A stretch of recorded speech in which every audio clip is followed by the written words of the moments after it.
नूर Khan airbase पर भारत ने हमला किया ऑपरेशन सिंदूर में, अमेरिकियों की ऐसी कौन सी नस दब गई जो तुरंत बोले सऊदी वालों को कि तुरंत इंडिया से बात करो, बस बस बस बस बस हो गया।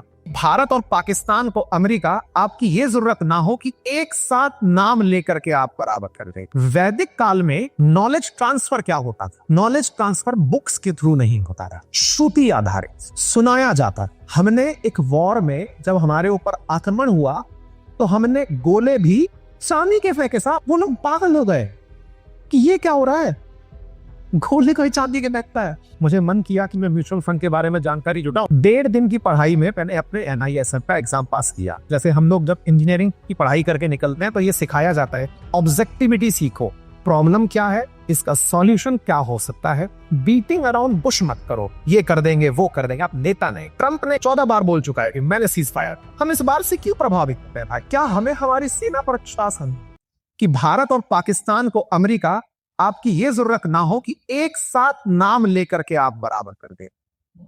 ऑपरेशन सिंदूर जब हुआ उसके बाद जो ट्रंप की बात हम सबको आहत की वो ये थी कि आपने हम दोनों का नाम साथ कैसे लिया। ये वैसे ही है कि मेरे 2 बेटे हैं, एक का नाम राम एक का नाम श्याम। राम और श्याम दोनों अच्छे हैं। राम इस बात से नाराज हो गया कि मैं राम हूं, श्याम से मैं XYZ टाइम्स अच्छा हूं। आप साथ में ये बोलो कि मेरे 2 बेटे हैं, राम बहुत अच्छा है। ये बिल्कुल ऐसे था। भारत का जो भाव निकल कर आया, मुझे शुरुआत में जो प्रश्न दिया गया कि ऑपरेशन सिंदूर को कैसे देखते हैं और उसके समय पर भारत को कैसे देखते हैं, यह बहुत बड़ी दृढ़ इच्छा शक्ति का परिणाम था जिसको बार बार ट्रंप लगभग आज का जब हम ये सेशन कर रहे हैं 14वीं बार कह चुके हैं कि मैंने सीज फायर करवाया। समझना यह ज्यादा जरूरी है कि वो इस लाइन से पहले एक लाइन और बोलते हैं कि हमने न्यूक्लियर कैपेबल देशों के बीच सीज फायर करवाया। अर्थात ये बात जानते हुए हमारी राजनीतिक नेतृत्व ने कि सामने वाले के पास न्यूक्लियर बॉम्ब है। जिस ट्रंप के मन में ईरान के प्रति इतना डर हो कि ईरान न्यूक्लियर बॉम्ब बना लेगा, उसको वो इतना बुरी तरह पिटवा रहा है कि वो बना लेगा तो क्या होगा। आप विचार करने देखिए क्या है कि हम कई बार राजनीति के भाव से प्रेरित होकर के कि हमारा कुछ बोलना कौन से राजनीतिक पक्ष को सबल करेगा। हम आजकल की जो ऑडियंस है वो बोलने से पहले ठहर जाती कि पता नहीं मेरा ये स्टैंड X पार्टी की तरफ है कि Y की तरफ है कि Z की तरफ। बस समस्त भारतीय जो राष्ट्र भाव में है वो ये समझे कि देश प्रेम पार्टी से ऊपर होता है। वाह, बहुत से राजनीतिक दल जिस समय शुरू हुए थे तब उनके पास नेशनलिस्ट पार्टी का या नेशनल पार्टी का खिताब नहीं था। और आज भी जो दल हैं अगर वो वैसे ही राजनीति करते रहे तो हो सकता है कि उन्हें भविष्य में भी राष्ट्रीय पार्टी का दर्जा ना रहे। हमारा आपका सबका मनता के देश प्रेम होना चाहिए, जिसे मैं एक एग्जांपल से रेफरेंस में लेता हूं और फिर वापस लौटूंगा। जिस तरह बॉम्बे में बॉम्बे स्टॉक एक्सचेंज है, नेशनल स्टॉक एक्सचेंज है, ऐसे ही इजराइल की कैपिटल तेल अवीव में तेल अवीव स्टॉक एक्सचेंज जिसे टेस कहते हैं वो है। एक मिसाइल टेस की बिल्डिंग के नीचे जाकर फटती है। भारत में एक आतंकी हमला हो तो हम आतंकी हमले के बाद में ट्रेडर्स, जो एक्टिव ट्रेडर्स भी हैं, वो न्यूज पर फोकस करने बैठ जाते हैं, ट्रेड छोड़ देते हैं कि यार हो क्या गया, पहले मैं उस तरफ देखता हूं बाद में बात करूं। आप जानकर आश्चर्य करेंगे कि उसी दिन जिस दिन यह हमला हुआ सारे इजरायली एक हुए और उन्होंने टेस को 52 वीक के हाई पर पहुंचा के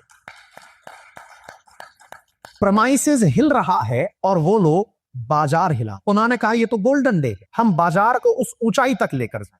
मैं फिर से आता हूं अपनी बात पर कि भारत ने इस समय जो इच्छा शक्ति दिखाई वो क्या थी कि जिस अमेरिका ने ईरान को इसलिए निशाना बनाया कि तुम न्यूक्लियर बॉम्ब बना लोगे, हालांकि वो खुद सामने आकर नहीं कह रहा है कि मैं निशाना बना रहा हूं, लेकिन बिना उसकी फितरत चाहत के कुछ होता नहीं। अगर कोई भी प्रयास इजराइल के ऊपर पिछले कई सालों से इस डर से चले आ रहे हैं कि ये बम बना लेगा, विचार करिए उससे ज्यादा नोटोरियस, उससे ज्यादा आतंकी, उससे ज्यादा सैंक्शन्ड कंट्री पाकिस्तान, जिसके पास न्यूक्लियर बॉम्ब हमारे बराबर है, हमसे कहीं ज्यादा भी कोट कर ही देता है, जिसको चीन का इतना साथ है और हम उसे गोला मारने से पहले सोच भी नहीं रहा कि ये ले दर्द। वाह, ये है आज का भारत। विचार करिए और इस गहराई को फील करिए। दुनिया में जो इस समय घटित हो रहा है उसे महसूस करिए। हम भले ही ये कहें, क्योंकि बहुत से मंचों पर आपको एक तथ्य कहने को मिलता है कि इजराइल ने तो उनके वो लोग मार दिए जो कमांडर थे, सैन्य कमांडर थे। इजराइल ने ईरान के उन लोगों को निशाना बनाया जिन्हें वो हिट लिस्ट में मानता था। आपने किन्हें निशाना बनाया? तो मैं तो केवल ये कहता हूं कि हमारे देश ने आजादी के बाद पहली बार, संभवतया पहली बार, जब युद्ध नहीं था, उस समय बॉर्डर क्रॉस करके 100 किलोमीटर, 150 किलोमीटर अंदर जाके मारा। और इतना सटीक मारा कि कोई दुनिया का देश ये क्लेम करने को तैयार नहीं हुआ कि हमने सिविलियन मारा। ये काबिलियत। और जब आप इस काबिलियत को किसी दूसरे के रेफरेंस में देखना शुरू करते हैं, जैसे अमेरिका ने आपको यह धमका दिया कि साहब अमेरिका कह रहा है इंडिया से कि आप रुक जाइए, आपको मैं रोक रहा हूं। हे अमेरिका, गिरेबान में झांको। हे डोनाल्ड ट्रंप, आपसे निवेदन है कि आप झांकें। आप में छपास की बीमारी बहुत तेज है। बाय द वे, जो नहीं जानते, छपास कहते हैं, आप जानते हैं, राजस्थान से अगर थोड़ा ताल्लुक रखते हैं, अपने का जिनमें बहुत ज्यादा क्रेज हो कि मुझे मीडिया कवर करे, मुझे अखबार कवर करे, मुझे हर जगह पोस्टर पर सब जगह देखा जाए, इसे छपास कहते हैं। रोग के रूप में जाना जाता है। कई बार कुछ लोग तस्वीरों में, आप में से भी कई मित्र ऐसे होते होंगे कि जब 4 लोग फोटो खिंचा रहे हों, वो गर्दन निकाल के यूं खड़े हो जाते हैं। वो छपास प्रेमी कहलाते हैं। ट्रंप उनमें से एक है। थोड़ा इतिहास में बता देता हूं ताकि आप इस बात को वर्तमान कंटेक्स्ट से जोड़कर, और अपने तो मान्यता है कि वृद्ध व्यक्ति बच्चे के तरह होता है, तो हम उन्हें वृद्ध की तरह इज्जत देते हुए ट्रंप जी कहें तो भी दिक्कत नहीं है। हम उन्हें रेस्पेक्ट इस बात का दे रहे हैं कि आपने शुरू किया था अमेरिका में रियलिटी, जो आज आप बिग बॉस जैसी चीजें देखते हैं। अमेरिका में बिग बॉस जैसा धारावाहिक शुरू करने वाला ये व्यक्ति था। ये असल मायने में एक न्यूज एंकर ही था। इसे टीआरपी पता है, इसे मीडिया अटेंशन ग्रैब करना आता है, नैरेटिव को कंट्रोल करना आता है। विचार करिए, जब से ये व्यक्ति चुनाव में सेकंड टाइम खड़ा हुआ, नेशनल मीडिया ने हमारे देश की न्यूज को ट्रंप से कम ही कवर किया। हमारी न्यूज में, हमारे सबके सेशंस में ट्रंप हेडलाइन किसी ना किसी कारण से, पहले मैं ट्रेड टैरिफ शुरू करूंगा, फिर हटाऊंगा, अब चीन पर लगाऊंगा, अब हटाऊंगा, अब प्रधानमंत्री मोदी से ऐसे बोलूंगा, अब जेलेंस्की को झाड़ूंगा, अब पुतिन को फोन करूंगा, अब कोरिया की तारीफ करूंगा। पाकिस्तान तो बहुत ही अच्छा दोस्त है। उस व्यक्ति को यह पता है कि जैसे आप और मैं, मेरे बारे में शायद अब तक ये समझ रहे हैं कि एक यूट्यूबर आदमी खड़ा है जो बकर बकर कहे जा रहा है, सर ने बुलाया है, खाना साथ में बोला है, तो चलो ठीक है सुन लेते हैं इस आदमी को। लेकिन आप समझिए कि उस आदमी ने ना YouTube जैसा खुद का एक मंच बना लिया है, जैसे ट्रुथ नाम दिया जाता है। जैसे ट्विटर है, ऐसे ही उस व्यक्ति ने खुद का सोशल मीडिया प्लेटफॉर्म बना लिया, खुद की क्रिप्टो बना ली है। आज बिटकॉइन के बारे में हम जो ये सोचते हैं कि लाख से ऊपर चला गया, $1,00,000 से ऊपर चल रहा है, उसको ये समझ में आया कि पहले पर्सनल ब्रांडिंग करो, खुद का सोशल मीडिया बनाओ और खुद की करेंसी ले आओ। मतलब उसको लगता है कि साइंटिस्ट ने कौन ने जाके कह दिया कि आप अगले रावण हैं, आप अमर रहेंगे। शायद उसके पास कुछ ऐसी चीज है जिससे उसके अंदर ही गलतफहमी भी आ गई कि मैं तो मरने वाला ही नहीं हूं, मैं धन संग्रह कर लेता हूं, मैं फेम संग्रह कर लेता हूं, बाद में जाकर के इसी को एंजॉय करूंगा। वो इस पागलपन के साथ, आप में से बहुत सारे लिसनर्स मेरी अज्ञानता पर मनी मन हंस रहे होंगे कि यार ये अमेरिकी राष्ट्रपति के बारे में ऐसे बोल रहा है। देखिए साहब, जब ये बीमारी आती है ना, अक्सर हम में से 2 तरह के लोग तैयार हो जाते हैं। कुछ लोग ये मानने के लिए तैयार हो जाते हैं कि ये जो बीमार आदमी है, और कुछ लोग ये कि हम बीमार हैं। आप कभी बिना प्रभावित हुए नहीं रह सकते। या तो आप खुद को कमतर आंकना शुरू करते हैं या सामने वाले को लार्जर देन लाइफ। वो व्यक्ति एहसास यही करा रहा है कि मैं लार्जर देन लाइफ हूं, मेरे जैसे व्यक्ति दोबारा जन्म नहीं। हम वापस भारत पर ही लौटते हैं क्योंकि नजरिया हमने उसके द्वारा थोपा हुआ अपने ऊपर लगा लिया। हम भारतवासियों में जो सबसे ज्यादा जरूरत है वो आत्मविश्वास बढ़ाने की है। हम इस बात से क्यों प्रभावित होते हैं कि ट्रंप ने कहा कि मैंने 14 बार सीज फायर, 14 बार बोल चुका है कि मैंने सीज फायर। हम इस बात से क्यों प्रभावित होते हैं भाई? क्या हमें हमारी सेना पर विश्वास नहीं है? आपके मत से वर्तमान सरकारें बनी हैं और सरकारें आएंगी जाएंगी, ये अटल जी का बहुत अटल सत्य है। आज ये सरकार है, कल कोई और सरकार होगी। सेना को तो इस चश्मे से मत देखिए। हमारे डीजीएमओ निकल कर कह रहे हैं कि हमें कॉल रिसीव हुआ था, और आप क्या कह रहे हैं? ट्रंप ने कहा था कि भैया मान जाओ, नहीं तो मैं बहुत बुरा तुमको ट्रेड में नुकसान पहुंचा दूंगा। इतना कम आत्मविश्वास। आपको बताएं हमारे आत्मविश्वास के कम होने की ऐतिहासिकता क्या है? मैं आपको थोड़ा इतिहास के परिप्रेक्ष्य में लेकर चलता हूं। ऐतिहासिकता कुछ यूं है, हम लोग ना वैदिक संस्कृति के लोग हैं। वैदिक संस्कृति क्या है मैं आपको थोड़ा बताता हूं, क्योंकि देश में बहुत तरह के विवाद हैं, वेदों को लेकर के, पोस्ट वेद को लेके, मनुवाद को लेके, कास्टिज्म को लेके, तमाम प्रकार की बातें हैं। कभी डिटेल में आप कहिएगा तो मैं एक एक टाइटल पर, क्योंकि मेरे अंदर का टीचर जाग जाता है, मैं उन सब विषयों पर भी विस्तार से चर्चा के लिए तैयार रहता हूं। फिलहाल के लिए इतना समझिए, वैदिक काल में नॉलेज ट्रांसफर क्या होता था? नॉलेज ट्रांसफर बुक्स के थ्रू नहीं होता था। तो कैसे होता था? श्रुति आधारित सुनाया जाता था। आपको एक ज्ञान, जैसे आप ऐसे समझिए डॉक्टर साहब कि आपको पता है कि मैं अपने बेटे को यह बात अगर लिखकर दे दिया तो मेरा कोई एम्प्लॉय भी इस कागज को ले जा सकता है, और क्या पता वो मेरी सारी की सारी ट्रेड सीक्रेट और वो खुद से अगर ले गया तो हमारा तो धंधा ही खत्म। सही कह रहा हूं सर? कुछ चीजें यहीं तक रखनी होती। यही अपन दोनों की अभी जलेबी पे चर्चा के दौरान बात निकल कर आई कि वो चीजें पब्लिक में नहीं हो सकती। आप अपनों को बताते हैं या जिन्हें काबिल समझते हैं उन्हें बताते हैं। हमने जितना भी ज्ञान अर्जित किया उसे किताबों में नहीं दिया।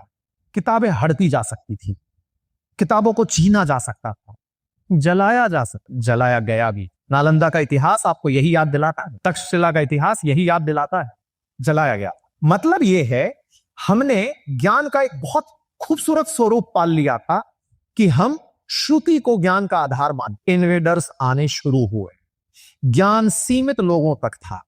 ज्ञानी आदमी की एक फितरत बताता हूं, आप में सिर्फ जिन्होंने भी धन का संचय किया है उन्होंने एक रूप अपने अंदर और पाया होगा, और वो रूप संभवतया आप एडमिट करें तो एक बार के लिए किसी भी तरह से, या तो हाथ हिलाकर या फिर क्लैपिंग से, जैसे भी हो आप मुझे बताइएगा। वो ये है, जिसके पास ज्ञान है ना, तत्काल व्यवधान में नहीं फंसता। क्यों नहीं फंसता पहले वो मैं बताता हूं।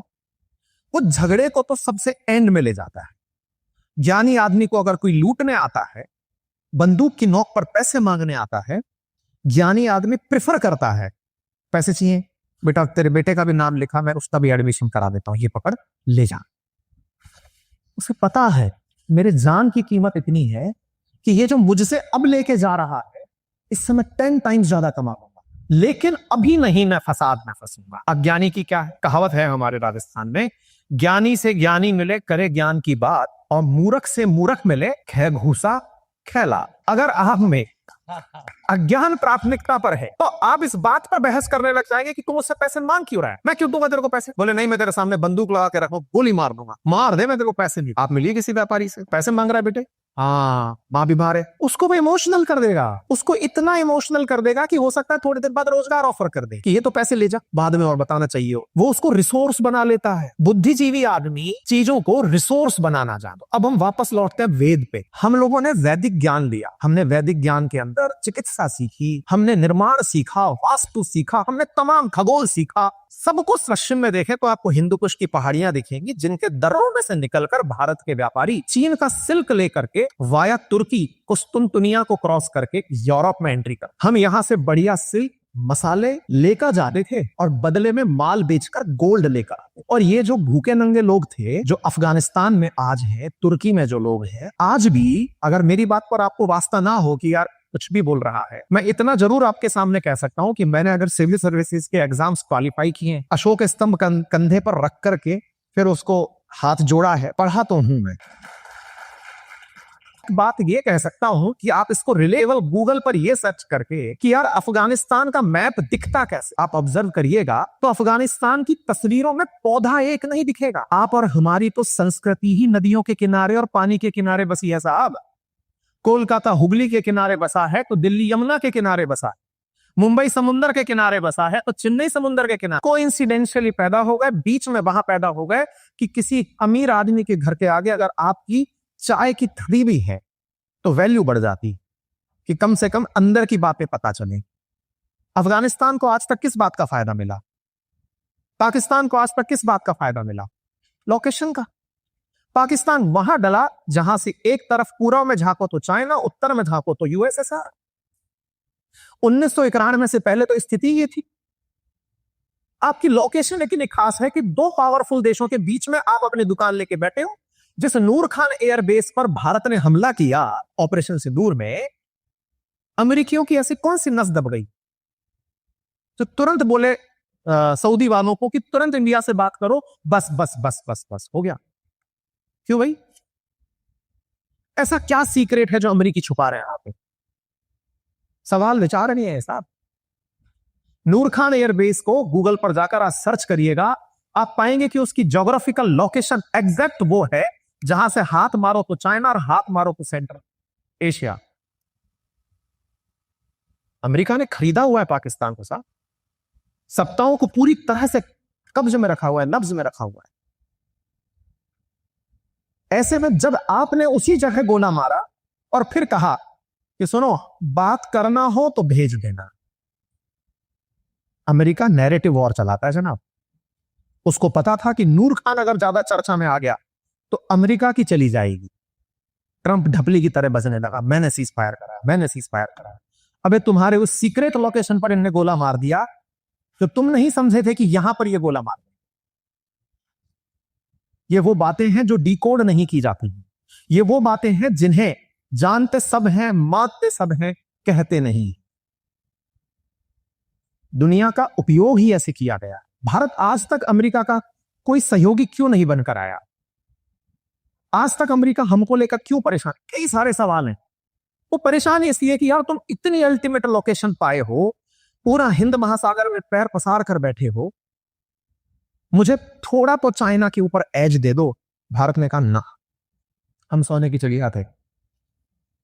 तो बोले फिर? बोले तुम तो लुटेरे, तुम्हारा आने वाला वो भविष्य नहीं है, भविष्य तो हमारा ही। हम सोने की चिड़िया थे, बनेंगे। तुम जितना लूट कर हमें लेकर गए थे, तुम्हें पछाड़ चुके हैं। ब्रिटेन को हम बहुत पहले इकोनॉमी में पछाड़ चुके हैं। हम जाएंगे और जिस गति से हम जा रहे हैं, समय हमारा ही आ रहा है। अमेरिका ने सर्विस सेक्टर के नाम पर दुनिया को टेक्नोलॉजी दी।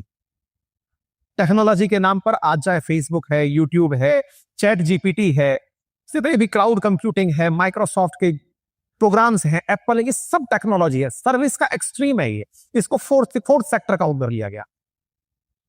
अमेरिका ने सर्विस बेची तो पैसा भी अपरंपार आया।